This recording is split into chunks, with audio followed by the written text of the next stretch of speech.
হবে।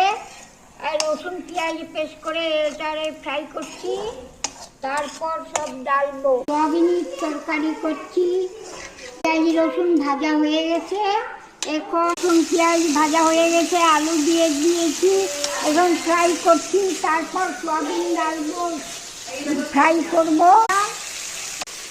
তারপরে সয়াবিনের তরকারি করছি, পেঁয়াজ দিয়ে মতো করবো, একটু ভালো লাগবে।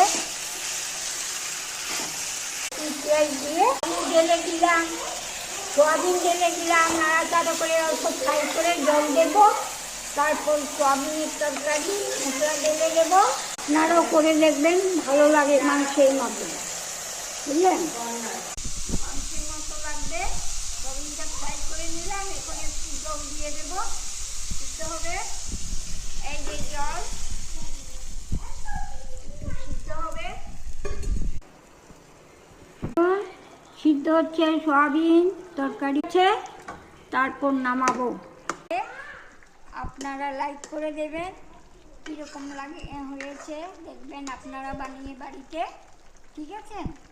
এই সয়াবিনের তরকারি হয়ে যাবে। নেক্সট ভিডিওতে দেখা হবে, হ্যাঁ না মা? আপনারাও খাবেন, নেক্সট ভিডিওতে আবার দেখা হবে। হ্যাঁ, বাই।